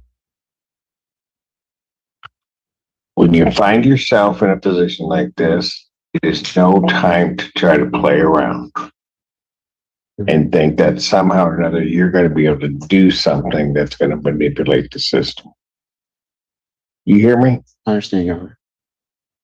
And if you think I don't put up with it, I'm going to tell you right now, you're going before Judge Washington. She is not going to tolerate it, not one bit. So I'm going to suggest to you that you toe the line. I'll say also this, because sometimes it's said that a son can maybe pay for the sins of his father, but I'm not going to do that to you. Because what your dad did, high temper. if I were, and I'd keep you locked up. No one ever goes out of this courtroom that way. And if he doesn't hear it somehow or another, you can let him know that. All right. And to let him know that I am at least somewhat forgiving. Okay. What I'm going to do is previous bond to $10,000 that's already been posted. 10% that's already been posted. All the previous bond conditions, including the home confinement tether, is reinstated. Okay. Your Honor. You. Your Honor. I'm sorry before we leave. A reminder that obviously Mr. Larry is aware that he has to contact the victim, that also family members or friends are not to contact him. You understand that, young man? And so I expect you to abide by that one. If nothing else, I hope you learn that from this. All right. You might want to just tell your father that too. Okay. Thank you.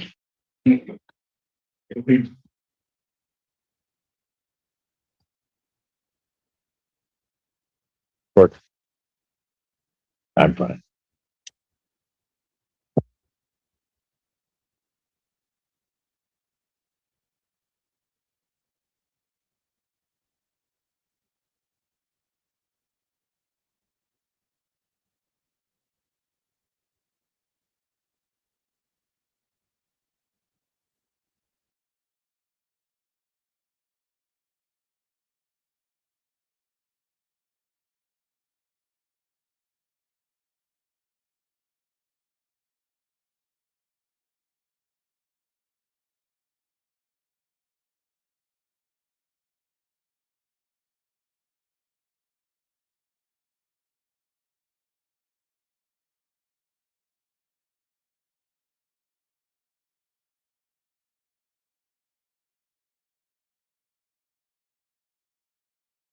I don't care if someone else tries to reach out for her to you. No contact means none of any kind. Do not pick up any new cases. Do you understand? Now, I will grant you a PR bond, and because you have a lawyer, I will waive your appearance. It is your responsibility to stay in touch with him. If he tells me he cannot get a hold of you because you're playing games, then I will revoke your bond. You don't get multiple swipes at this. You get one PR bond. Do you understand? Okay. We will have all the paperwork created for you to sign. Do not leave until you sign our bond conditions, and then you'll also have to meet with Veronica for your PR bond. Okay, guys. One thing, she didn't mention, I spoke with the mom of hospice. She had some strolls that she had. She's not all. No, the problem is that the likelihood of contact, even accidental, is just too great. And so I don't want them to pick it up. I would have to be her father. Oh, then of course that's okay. She's not allowed to go over there. If someone else is going to go over there to pick it up, father, assuming the mom's okay with it, then I'm certainly okay with it. She just can't have any contact. Okay. Yes, other people can. Yeah. Direct communication. Yeah, that's okay for sure. All right. Thank you, Mr. Kinsman.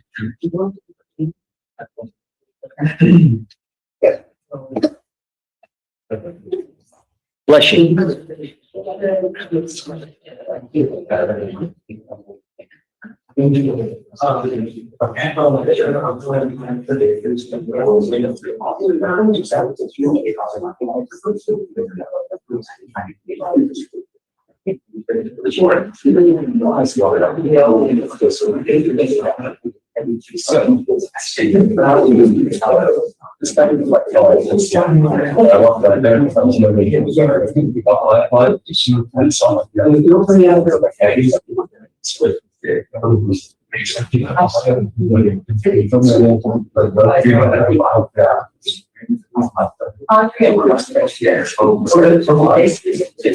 Have a good weekend.